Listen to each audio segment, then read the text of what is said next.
había vuelto al texto en 10 años, ¿no? Es un libro que no quería revisar, ¿no? Lo escribí, lo dejé, a pesar de que ha estado reeditándose constantemente y se ha traducido a varias lenguas y he hablado mucho de él, y me ha estado acompañando siempre, pero he hablado de memoria siempre del libro, no he vuelto nunca a él.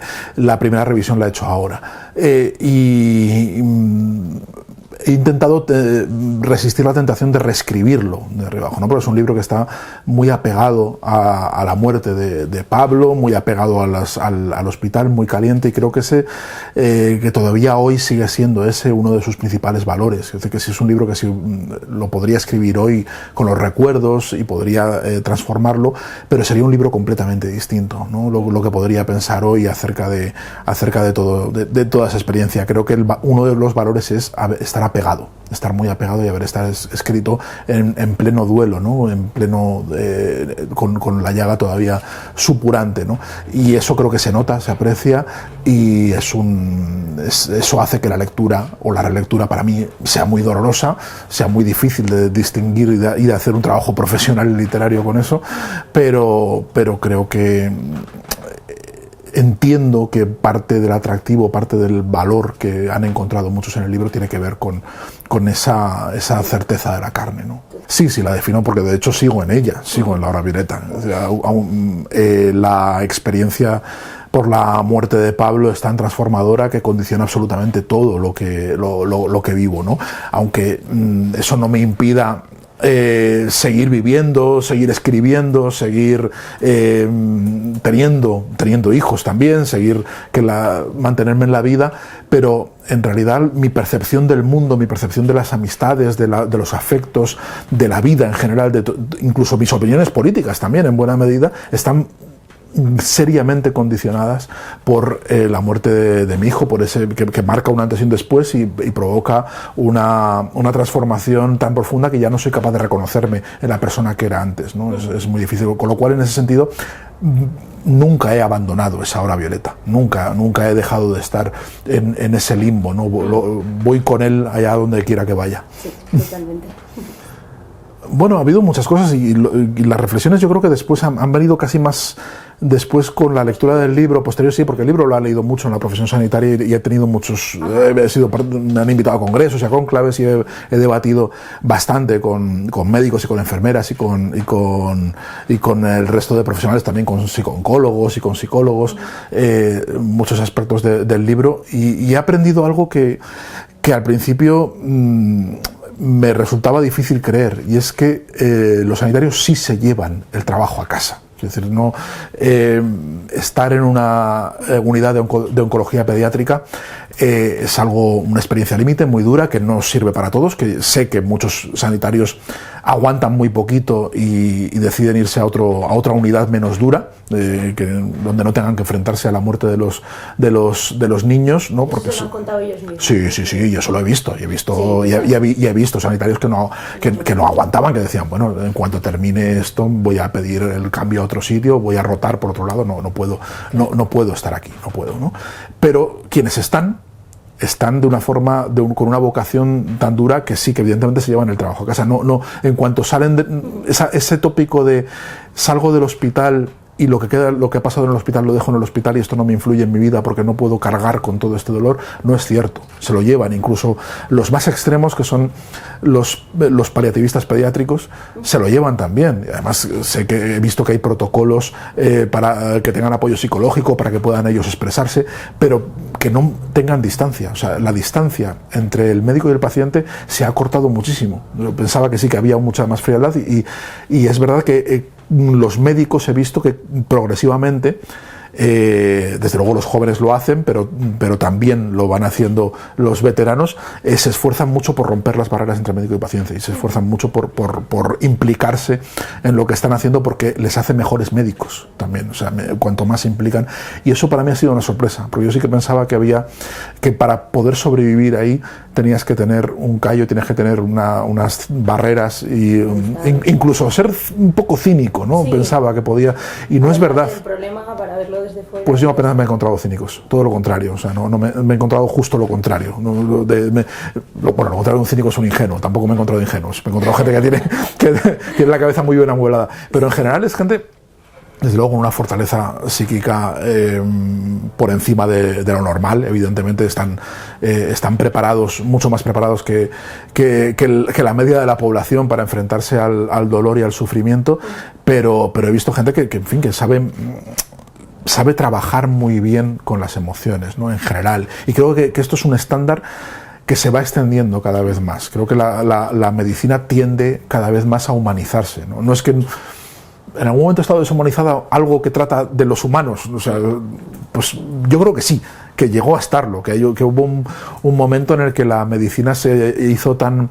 fría y tan protocolaria que era capaz de ver solo el número del historial e intentaba distanciarse mucho de la persona para ver solo un caso. Para ver un caso, un cuadro de síntomas, unas cosas, y no implicarse emocionalmente. Esto en la oncología pediátrica es imposible. Entonces no puedes hacerlo. No puedes tratarlo como si fuera un caso, no puedes tratarlo como si no fuera...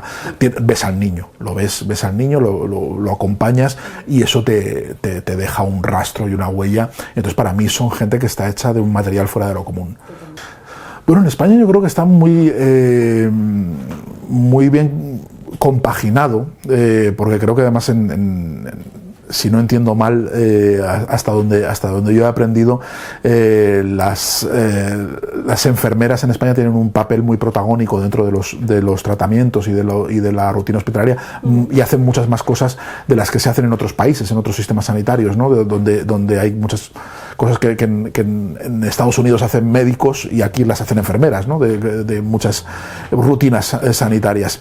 Yo creo que están muy bien compenetrados, y la relación, desde el punto de vista del paciente, la relación es muchísimo más estrecha con las enfermeras que con los médicos, evidentemente. Entonces se establece una complicidad, se establece una comprensión, incluso también una especie de vínculo que va mucho más allá de lo profesional, y de una intimidad muy rara, muy especial, que solo se establece con las enfermeras. Con los médicos se puede alcanzar, también hay una implicación, pero con la relación cotidiana con las enfermeras es impresionante, ¿no? Y yo creo que eso sería bueno que los médicos lo tuviesen también. Quiero decir, que creo que los médicos a veces están un poco, a pesar de que todo lo que he dicho anteriormente, de que están presentes en el paciente y lo ven y demás, pero es verdad que quien tiene un contacto muy estrecho son las enfermeras, y yo creo que a los médicos les sentaría bien tener la experiencia de las enfermeras y tener esa carne, tener ese contacto mucho más físico y mucho más cotidiano y mucho más informal, porque con las enfermeras te permites bromas que no te permitas con un médico, más que nada, pero no por la jerarquía, sino porque no has pasado el suficiente tiempo como para tener confianza con ellos. Totalmente. Y eso les vendría bien, les ayudaría a ser mejores médicos. Sí, sin duda. A mí no me ayuda mucho porque yo soy muy bestia, y bueno, Cristina, mi mujer, también somos muy bestias y lo pasamos todo en soledad, ¿no? Somos nos lo echamos todo en los hombros. Si hubiéramos necesitado, sabemos que estaban ahí. Y bueno, sabemos que en fin, que estaban presentes. Es muy importante saber que está ese apoyo. Creo que es fundamental. Y no me cabe en la cabeza que haya todavía algunos hospitales que no lo consideren prioritario o que no se considere un servicio primordial, y que en algunos lugares, en algunos centros hospitalarios no se ofrezca ese servicio, ¿no? Es fundamental la psico-oncología para los niños especialmente, porque enfrentarte a todo ello es abrumador. Es un momento, sobre todo en los momentos del diagnóstico, ¿no? Hay un momento en el que te quedas completamente en shock y eres una piltrafa que apenas puedes moverte, apenas puedes andar. Necesitas alguien que por lo menos te guíe para que no te tropieces por las paredes. O sea, básicamente alguien que pueda darte un cable a tierra, una toma de contacto con la realidad, y eso la psico-oncología lo hace bien, y creo que es un servicio esencial que debería estar por descontado en todos los centros hospitalarios, sin duda. Entonces, en 2011, que es cuando murió Pablo, existían en muy poquitos sitios, apenas existían en España, no se consideraba. Solo yo creo que solo tenían, o sea, hablo de memoria, no lo sé, pero yo creo que solo los dos grandes hospitales de referencia grandes, Vall d'Hebron y el Niño Jesús, ofrecían estos servicios, y lo hacían a través de fundaciones, lo hacían a través de financiación externa, no era un servicio que ofreciera el sistema sanitario, ¿no? 10 años después, o 12 años después de la muerte de Pablo, la situación ha cambiado mucho. Ha cambiado mucho. Casi todas las comunidades autónomas tienen un programa de servicios sanitarios, de servicios paliativos sanitarios, pediátricos, vinculados a los hospitales de referencia. Más bien peor o mejor, en todas partes se ofrece esa alternativa, y en unos sitios funciona mejor, en otros peor, está mejor subvencionado, peor subvencionado, está subcontratado en muchos lugares. Creo que el panorama es muy desigual, es muy mejorable, depende mucho de la voluntad política de cada comunidad autónoma y de la sensibilidad de los gestores sanitarios de cada comunidad autónoma, como ocurre con casi todos los aspectos sanitarios en España, con las conferencias transferidas, evidentemente, pero ha cambiado mucho, hay una sensibilidad, hay un cambio, y hay una serie de profesionales pediátricos paliativistas que pueden desarrollar una carrera profesional que hace 12 años era prácticamente inviable, no existía en ningún sitio, es que no existía ese trabajo, como puesto de trabajo no existía, ni siquiera podían formarse, y ahora se pueden formar, hay formadores, hay equipos en casi todas las comunidades autónomas, y es un servicio que creo que está más o menos al alcance de buena parte de la población española. Hay que avanzar, hay que mejorar, hay que dotarlo más, sin duda, hay que prevenir y hay que estar vigilante para que no lo recorten de muchos lugares donde lo han implantado, también. Que la situación ha cambiado gracias a la sensibilidad, sin duda, quiero decir, o sea, es el día y la noche. O sea, ahora, en 2011, lo normal era que los niños que no estaban en el hospital se murieran solos y desasistidos, y esa situación era trágica, porque estábamos pendientes solo de la buena voluntad extralimitada de sus funciones de los oncólogos que les habían atendido, ¿no?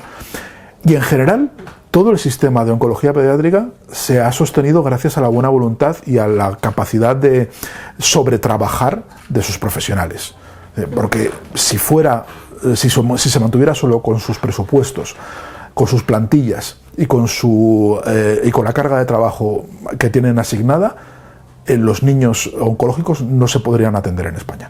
No recibirían la atención que merecen. Si la reciben es porque se propasan.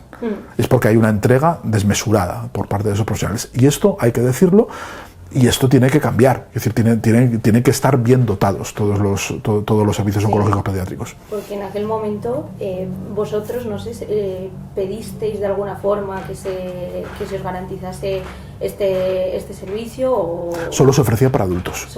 Solo se ofrecía para adultos. No había pediatras asignados. Claro. Hasta ahí, claro, los adultos no conocen las dosis pediátricas de la sedación, no conocen, o sea, podían habernoslo asignado, sí, pero los paliativistas generalistas no se atrevían a tratar a un niño, porque no se fiaban de sus habilidades con la posología y con los tratamientos, entonces no se negaban a aceptarlo. Porque he leído eso, que en aquel momento tú lo dices, que el proceso empezó como que estabais muy unidos en ese aspecto, y luego al final como que la sanidad os dejó solos, por así decirlo. Totalmente solos. O sea, la única alternativa era estar en el hospital.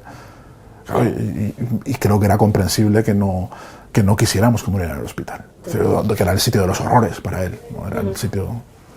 No, me alejo un poco. He intentado. De hecho, llegó un momento en el que ya había leído demasiado y me impuse una moratoria de lecturas. No intenté, sí, me he intentado. Sí que sé que la leucemia mieloide que sufría, de la que murió Pablo, ahora tiene un pronóstico bastante mejor, y que tiene tratamientos genéticos que no existían entonces y que dan mucha esperanza y están funcionando muy bien. Sí, lo sé, y eso me provoca felicidad y amargura a la vez. Claro, hombre, es totalmente comprensible. Sé que se está produciendo una revolución ahora mismo en la medicina, porque la veo, porque también tengo una enfermedad autoinmune y me beneficio de esa revolución con los tratamientos genéticos y los biológicos y demás, creo que se están haciendo verdaderas virguerías y está revolucionando ahora mismo la medicina, y sé que está llegando ya a muchos tratamientos del cáncer y que está mejorando las perspectivas de curación y las tasas en muchos cánceres. Creo que están, en fin, y supongo que en los próximos 10 años el avance va a ser espectacular, ¿no? Creo que sí que me da la sensación, por lo poco que sé y que he leído, que es probable que en las próximas décadas, y no muchas décadas, estemos alcanzando el sueño largamente, que hasta hace nada era sencillamente un desideratum, de verdad conseguir cronificar el cáncer, ¿no? Incluso el cáncer infantil. Y bueno, ojalá, pues ojalá, sí, yo seré el primero que aplauda. En absoluto, no. Yo creo, y sigo creyendo, pese a que las evidencias me dicen lo contrario, sigo creyendo en la inutilidad de la literatura. O mejor, creo que el valor de la literatura es su inutilidad. Es decir, el hecho de que la literatura solo ofrece literatura, y que ya es mucho, es decir, ofrece la posibilidad de comprender al otro, la posibilidad de entender una historia que tú no has vivido, pero que puedes ponerte en la piel del otro y sentir sentir las tragedias que no vas a vivir tú, pero sí que puedes ser capaz de comprenderlas a través de la narración, si está bien contada y te la presentan, ¿no? Creo que ese es su único valor, que es enorme, pero es su único valor. No pensaba en absoluto que fuera a provocar esto, ni que fuera a llegar a determinados lugares, y lo tengo como un orgullo, que si es verdad, o sea, yo el hecho de que Laura Violeta haya llegado a determinados despachos, a determinados cargos, a determinados lugares de focos de decisión y a determinadas regiones de la profesión sanitaria, y haya provocado meditaciones y que eso se haya reflejado luego en cambios y mejoras, pues para mí es uno de los mayores orgullos que puedo tener, o sea, desde luego, pero no era premeditado en ningún momento, no es un libro militante, es un libro puramente literario. Pues ojalá siga. Yo creo que sí que ha ayudado, en el sentido de que ha ayudado a poner cara a los pacientes y a los niños, y a poner cuerpo a la experiencia del paciente, que muchas veces, por mucho que desde las profesiones sanitarias se intente comprender, y además, en fin, que es algo que es fácil de comprender, porque también los sanitarios son pacientes, quiero decir, en algún momento también van a enfrentarse a eso. Por mucho que se intente comprender, siempre hay una barrera de incomprensión o de deshumanización, y creo que enfrentarte con crudeza y con detalle a la experiencia del paciente, a lo que sucede al otro lado de la habitación, es importante para la profesión médica, y eso provoca debates, y bueno, lo he visto porque lo he conversado con muchos médicos y con enfermeras, y lo he visto en foros, ¿no? He visto lo que provoca el libro, y ojalá siga provocándolo, porque creo que eso hace que el sistema sea más consciente, que la medicina sea más autocrítica, y eso redunda en beneficio de todos, redunda en beneficio de la profesión sanitaria, y lo que redunda en beneficio de la profesión sanitaria redunda en beneficio de todo. También estamos hablando, es verdad, que después del coronavirus igual muchas de estas cosas son, en fin, pueden sonar al cuento de la lechera, porque tenemos necesidades mucho más urgentes que atender, ¿no? Parece de un sistema que ha sufrido lo que ha sufrido y que ha sobrevivido a duras penas, ¿no? a toda esta avalancha. Pero aún así, creo que todas estas reflexiones están incorporadas dentro de la reflexión sanitaria, y están en todos los congresos y en todos los conclaves médicos, y eso es importante.